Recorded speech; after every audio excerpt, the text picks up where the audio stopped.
Diego Navarro tenía 42 años, millones de pesos en su patrimonio y una mesa reservada en la casona de Polanco cada jueves a mediodía. Era una de las pocas certezas que le quedaban en la vida. El restaurante estaba en el corazón de Polanco, en esa parte de la Ciudad de México donde el asfalto parece más limpio y el silencio cuesta una fortuna. Diego siempre elegía el mismo rincón, desde donde podía ver todo el salón sin ser observado fácilmente, una maña que había desarrollado después de la muerte de Sofía. Desde entonces necesitaba controlar los ambientes, necesitaba saber todas las salidas.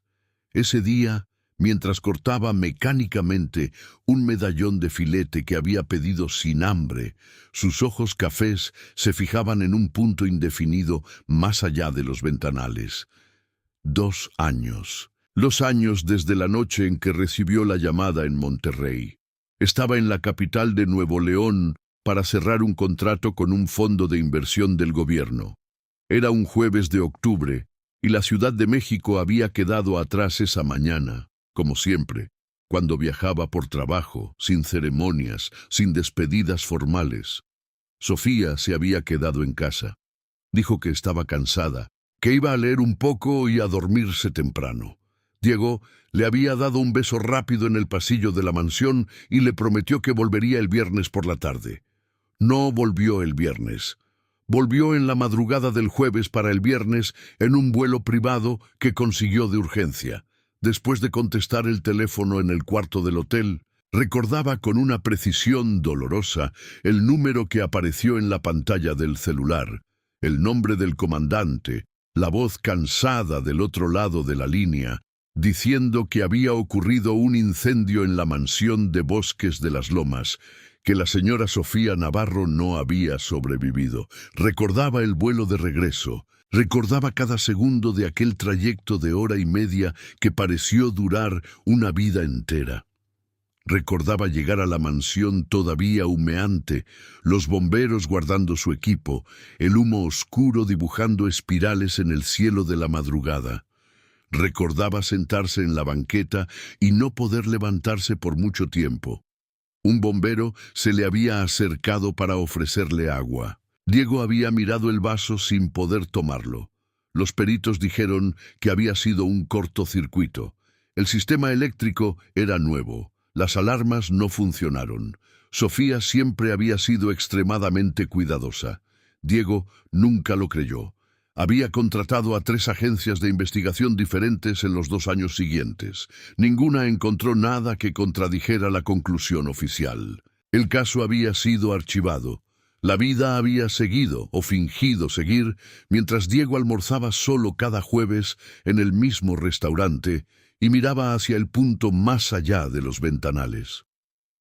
Un alboroto en la entrada del restaurante interrumpió sus pensamientos. Marco, el capitán, gesticulaba agitadamente hacia alguien que Diego no alcanzaba a ver desde su posición. La voz del hombre se elevó en una mezcla de pena y firmeza, diciendo que ese era un establecimiento privado, que no era posible.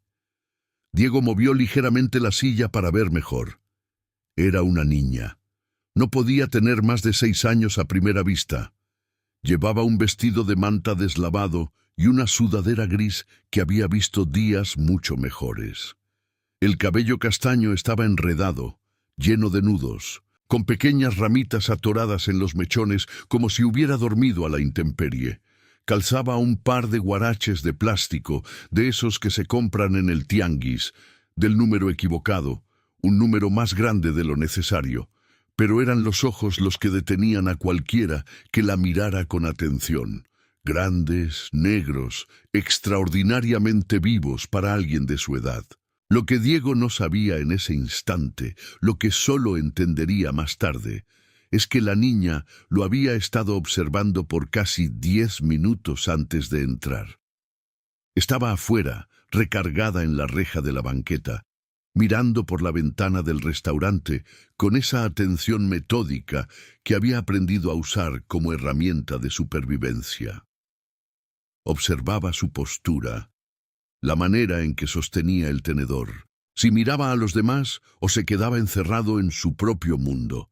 Estaba tratando de decidir si podía confiar en ese hombre con el secreto que cargaba desde hacía 2 años. Cuando entró, había decidido que sí. La niña se soltó del brazo amable de Marco con una firmeza sorprendente y caminó directo hacia la mesa de Diego. Los otros comensales dejaron de comer. Una señora con lentes de diseñador le murmuró algo a su marido. Un ejecutivo levantó una ceja. ¿Cómo había entrado una niña de la calle al restaurante más exclusivo de Polanco?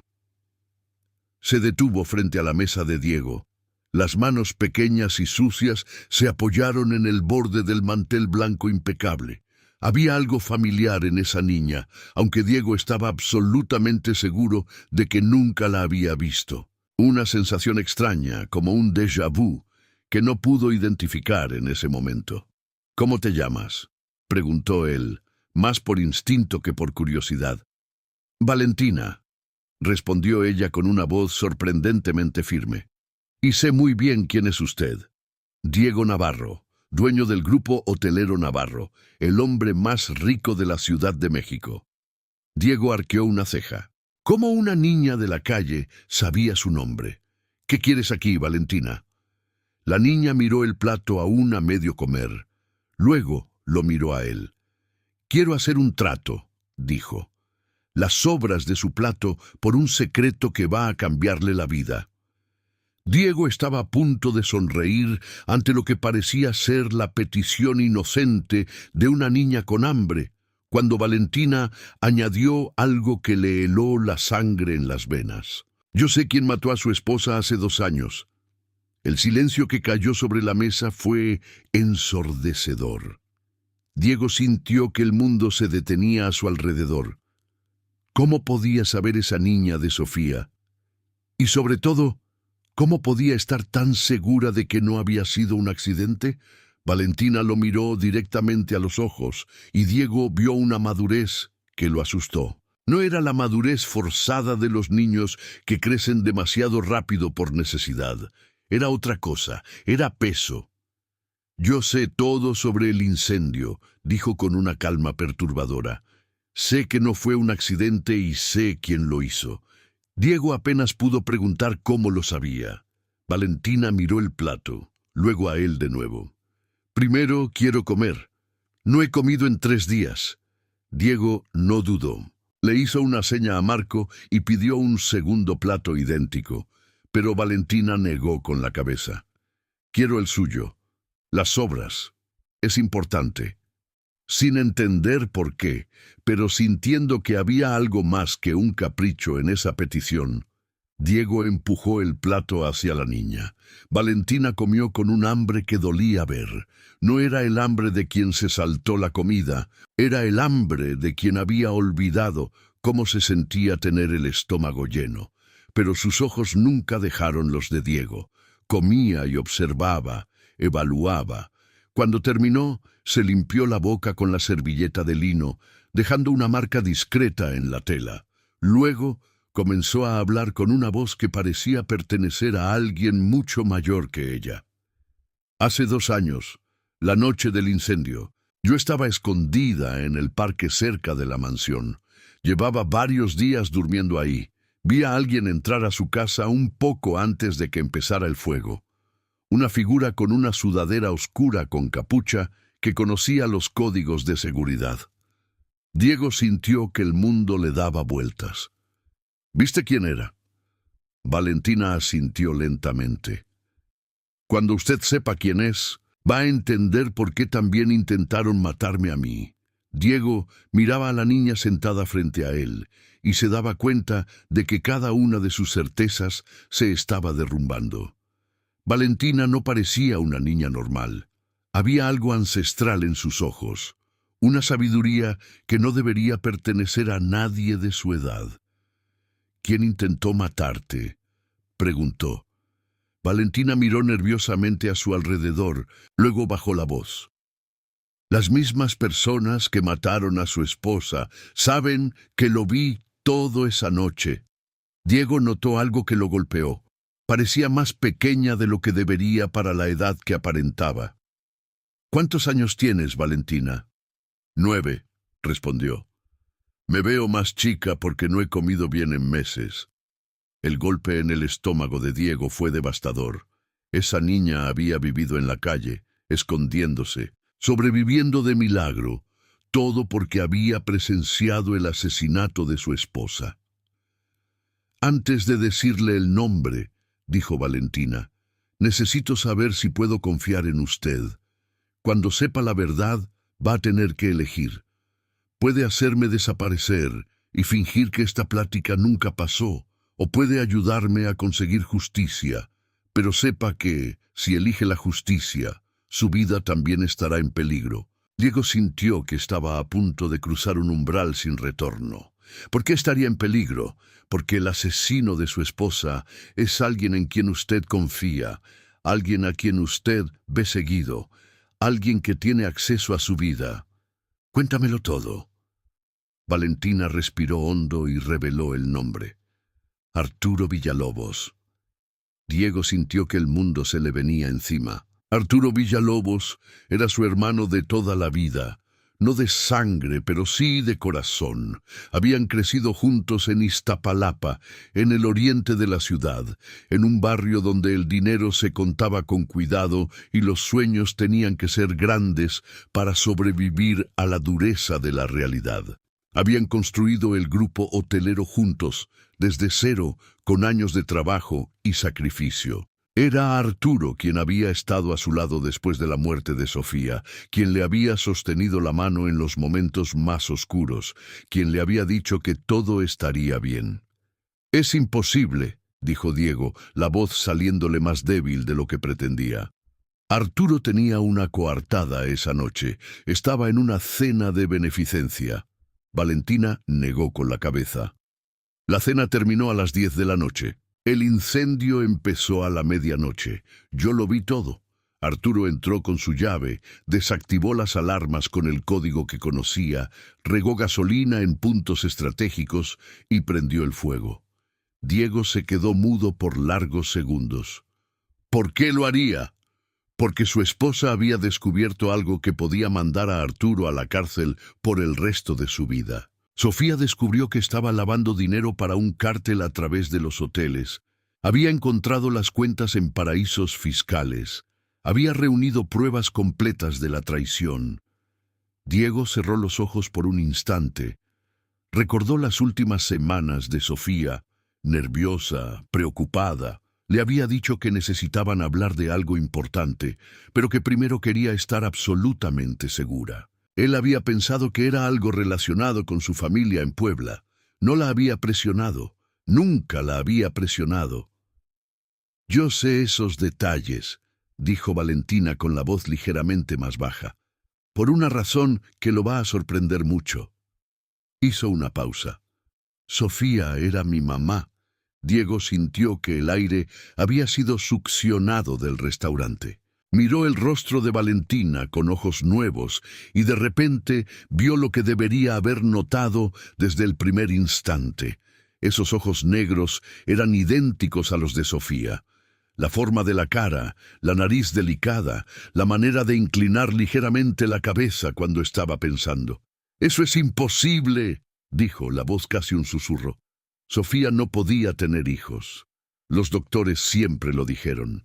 Lo que los doctores dijeron era verdad para cuando usted la conoció, respondió Valentina con una tristeza que parecía demasiado vieja para ella.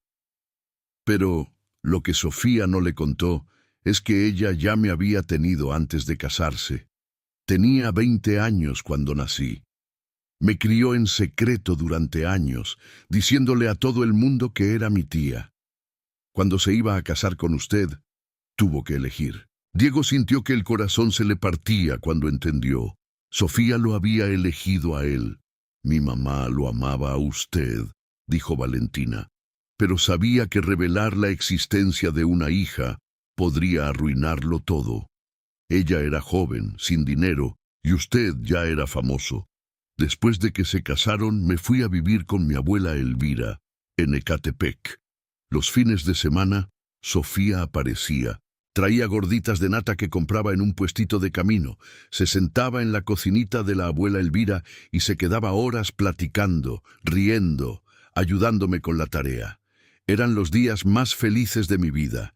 La niña creció creyendo que un día todo estaría bien, que un día su mamá iba a poder decir la verdad. Ese día nunca llegó.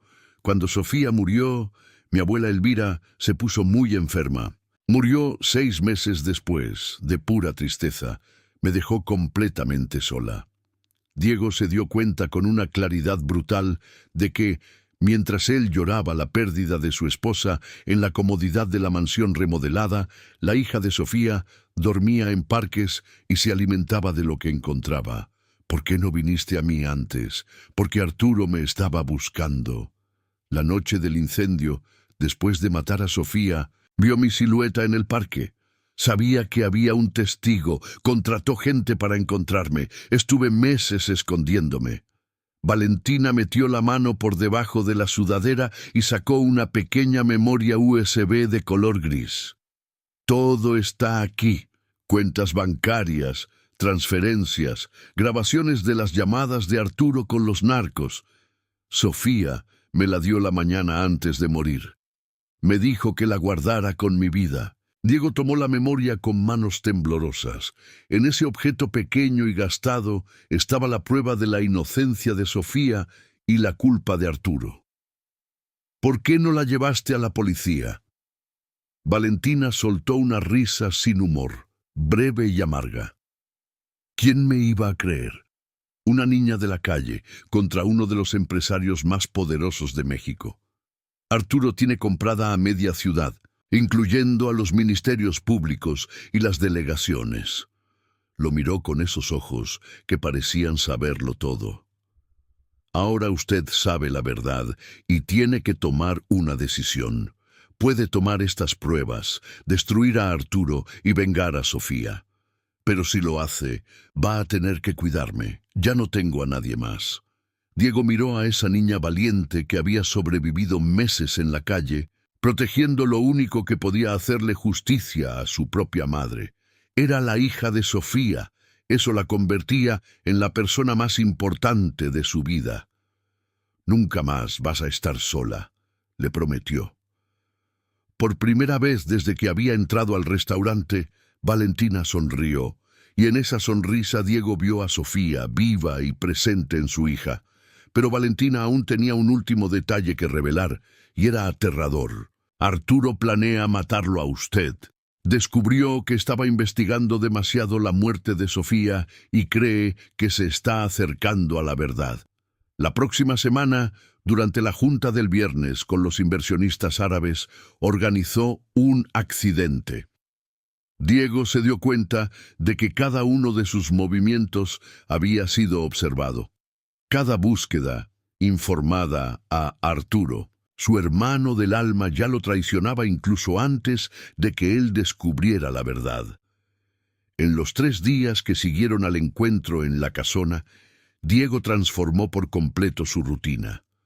Había instalado a Valentina en una suite del Hotel Presidente Intercontinental en Polanco, bajo un nombre falso, con escoltas discretos que la protegían las 24 horas.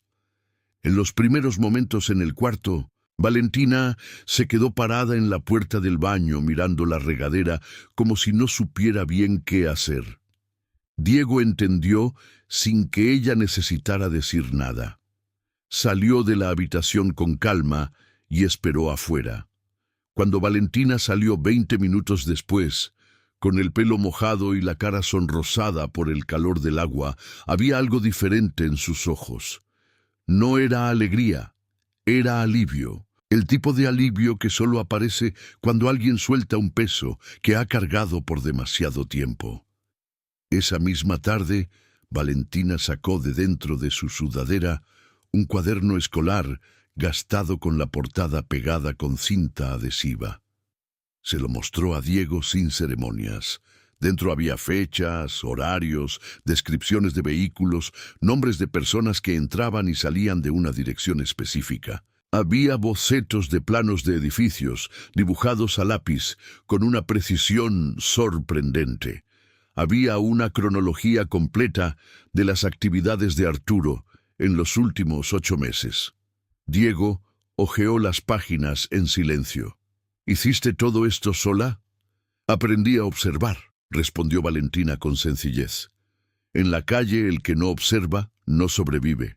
Había sido una mejor investigadora que todos los detectives privados que Diego había contratado en los últimos 2 años. Al segundo día en el hotel, Valentina le contó más sobre los fines de semana en casa de la abuela Elvira en Ecatepec, sobre cómo Sofía llegaba siempre con gorditas de nata, porque había aprendido a hacer la receta con una compañera de Puebla que trabajaba con ella. Sobre cómo las tres, la abuela Elvira, Sofía y Valentina, se sentaban a la mesa de la cocina y la abuela ponía boleros en el radio de pilas mientras comían. Sobre cómo Sofía siempre dormía abrazada a Valentina cuando se quedaba el fin de semana, y cómo la niña se quedaba despierta escuchando el sonido de la respiración de su mamá, tratando de guardarlo en la memoria, porque sabía de alguna forma que eran momentos que debían atesorarse con cuidado. Diego escuchaba en silencio. Cada palabra de Valentina le devolvía un pedazo de Sofía que él nunca había conocido. Juntos elaboraron un plan. Diego contrató a un equipo de exagentes federales, gente de su confianza personal, sin pasar por el sistema judicial convencional. Adquirió el dispositivo de grabación más avanzado disponible en el mercado, lo suficientemente pequeño para ser prácticamente invisible. Valentina conocía el edificio donde sería la reunión.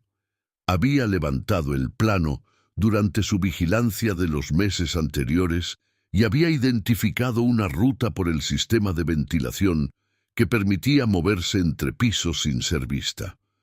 El plan era simple, pero arriesgado. Diego se comportaría normalmente como si no supiera nada. Cuando Arturo se sintiera seguro, empezaría a hablar. Hombres como él no resistían la tentación de jactarse cuando creían que habían ganado. Valentina estaría escondida en el edificio, lista para grabar cada palabra. Si algo salía mal, activaría el teléfono satelital que Diego le había comprado. Antes de que Diego saliera para la reunión, Valentina lo detuvo por la manga de la camisa. ¿Tienes miedo?, le preguntó. No, respondió él. Ella lo miró por un largo momento. Yo sí, dijo, pero voy a ir de todos modos. Diego le puso la mano sobre la cabeza por un segundo, sin saber bien por qué. Ella no se apartó. La noche de la reunión, Diego entró en la torre corporativa de Paseo de la Reforma, con el corazón latiéndole con fuerza. Sabía que Arturo había planeado su muerte, pero también sabía que Valentina estaba escondida en algún lugar de ese edificio, lista para capturar la verdad. Mientras Diego saludaba a los inversionistas en la sala de juntas del piso 12, Valentina se movía por el sistema de ventilación 2 pisos más arriba. El espacio era estrecho, oscuro y olía a polvo y metal. Se desplazaba centímetro a centímetro, usando los codos y las rodillas, tratando de no hacer ruido. A mitad del camino, escuchó voces abajo. Se detuvo. Un guardia de Arturo estaba haciendo una ronda por el pasillo del piso 10, directamente debajo de la rejilla de ventilación por donde ella pasaba. Valentina se quedó completamente inmóvil, contuvo la respiración, contó hasta 30 mentalmente. Las voces se alejaron. Ella continuó. En la sala de juntas, Arturo recibió a Diego con la sonrisa cálida de siempre, hablando con entusiasmo sobre los inversionistas de Medio Oriente que podían cambiarlo todo para ellos. La reunión transcurrió normalmente durante la primera hora. Los inversionistas estaban interesados en un gran proyecto hotelero en la Riviera Maya.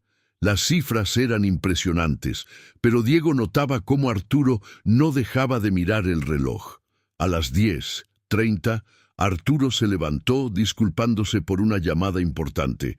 Le pidió a Diego que lo acompañara a su oficina privada. Diego lo siguió sabiendo que era el momento que estaban esperando. Arturo cerró la puerta. La sonrisa desapareció por completo. Sacó una pistola del cajón y le apuntó a Diego. La confesión que siguió fue más completa de lo que Diego jamás podría haber esperado. Arturo lo reveló todo: los millones lavados para el cártel, la envidia que había crecido durante años a la sombra del éxito de su amigo, el asesinato de Sofía planeado con frialdad quirúrgica.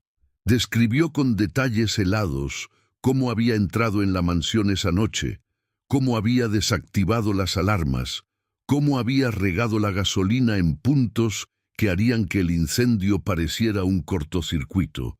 También habló de la testigo, la niña que lo había visto todo y que sus hombres no habían podido encontrar en meses de búsqueda. Cuando Arturo levantó la pistola para disparar, Diego dijo con calma que conocía a Valentina. Arturo se tensó. En ese momento la puerta de la oficina se abrió. Valentina entró, pequeña pero con la espalda recta, sosteniendo la grabadora en la mano. Detrás de ella, 3 agentes, de civil. Arturo intentó apuntarle la pistola a la niña.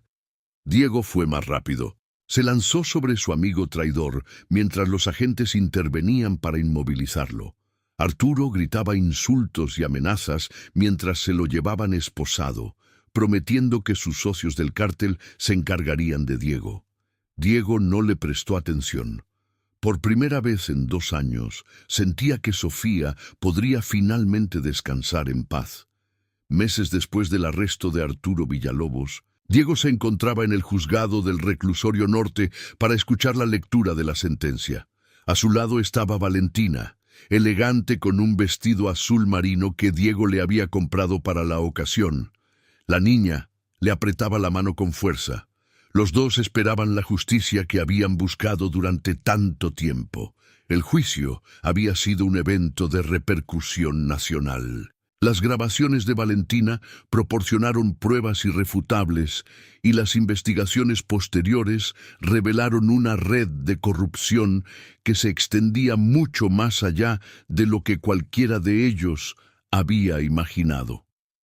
La noche anterior a la sentencia, habían cenado en silencio en el hotel.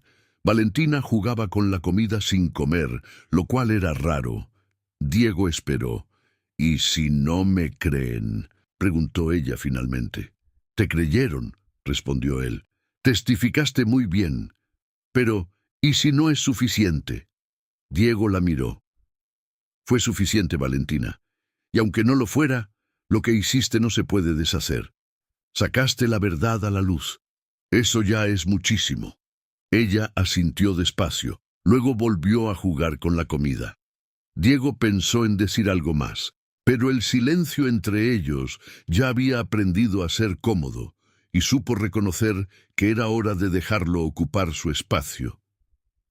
Después de la sentencia, Diego fue solo al Panteón, en un barrio tranquilo de Bosques de las Lomas, donde los árboles eran viejos y las calles no tenían mucho movimiento en una tarde de entresemana. Estacionó el coche a una cuadra y caminó. Había algo en el trayecto a pie que parecía necesario, como si necesitara llegar despacio. La lápida de Sofía era sencilla, de granito gris claro, con su nombre y las fechas. Había un florero con flores frescas que alguien había puesto recientemente. Diego miró el florero por un momento antes de darse cuenta de que había sido Valentina. La niña le había pedido pasar por ahí 2 días antes, sola, mientras él esperaba en el coche. No le había dicho por qué. Él no le había preguntado. Se quedó parado frente a la lápida por un tiempo que no supo medir. Las palabras no salían fácil. Se habían vuelto difíciles en los últimos 2 años, las palabras dirigidas a Sofía, porque hablar con alguien que ya no está presente exige un tipo de valentía que la mayoría de la gente subestima. Le contó lo que había pasado. Dijo el nombre de Arturo en voz alta por primera vez desde el arresto. Dijo que había sido duro de aceptar, pero que era la verdad, y que la verdad, por más dura que fuera, era el único suelo firme donde se podía estar de pie. Dijo que Valentina estaba bien, dijo que era extraordinaria, que tenía sus ojos, su terquedad, esa manera específica de inclinar la cabeza cuando estaba procesando algo difícil. Dijo que la estaba cuidando, que la iba a seguir cuidando. Dijo que había tardado, pero que la justicia había llegado. Se quedó en silencio por un rato más después de eso. El viento movía ligeramente las flores en el florero. Algún pájaro cantó en un árbol cercano. Diego respiró hondo. La primera respiración verdaderamente honda que había dado en semanas. Cuando se dio la vuelta para irse, sintió que dejaba algo ahí. No todo el dolor, porque el dolor no se va de golpe, pero sí una parte del peso. La parte que había cargado sin saber que todavía la estaba cargando. En el tribunal, el juez leyó cada cargo con voz solemne. Culpable de homicidio calificado con premeditación, el culpable de lavado de dinero proveniente del narcotráfico, culpable de tentativa de homicidio. La sentencia final fue cadena perpetua, sin posibilidad de libertad condicional. Valentina apretó más fuerte la mano de Diego. No hubo alegría en ese momento, solo una sensación de justicia finalmente cumplida, pesada y limpia al mismo tiempo. Después de la sentencia, salieron del juzgado, rodeados por los flashes de los fotógrafos. Su historia había capturado la atención del país entero. El empresario que había encontrado a la hija que no sabía que tenía, y juntos habían hecho justicia por la esposa asesinada. Los programas de televisión pedían entrevistas, los periódicos publicaban reportajes largos. Una revista los había puesto a los dos en la portada, con una foto tomada en el pasillo del juzgado, Valentina de vestido azul marino tomando la mano de Diego, los dos de espaldas a la cámara, caminando hacia la salida. Pero para Diego y Valentina, la atención de los medios era secundaria. Lo que importaba era que podían finalmente vivir sin miedo. La vida de Diego había cambiado por completo. Valentina vivía ahora con él en la mansión de Bosques de las Lomas, completamente remodelada.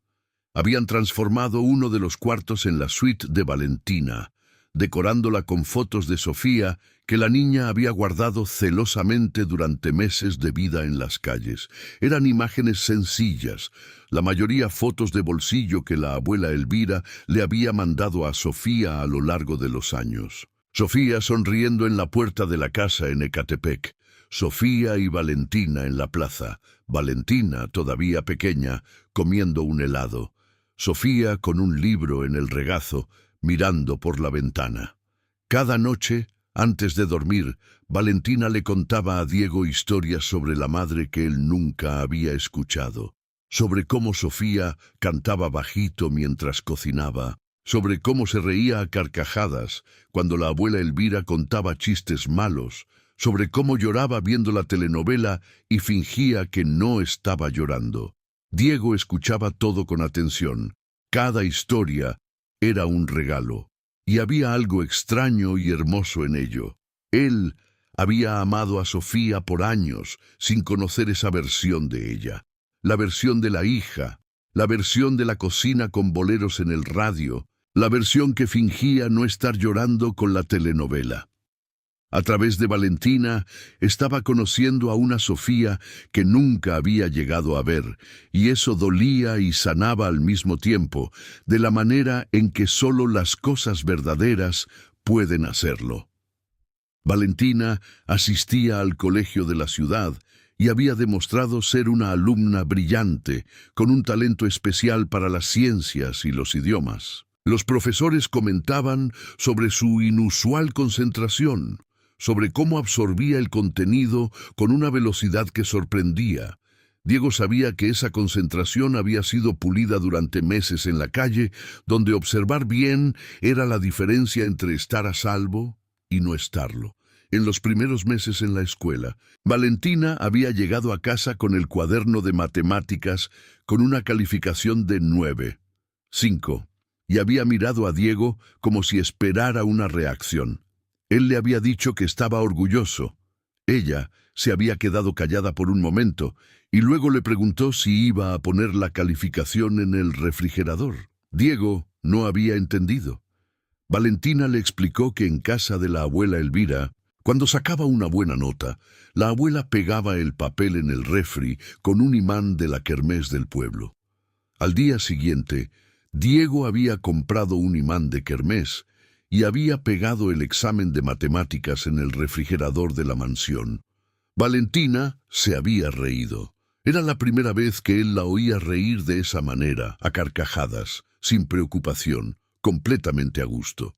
Fue el sonido más hermoso que había escuchado en años.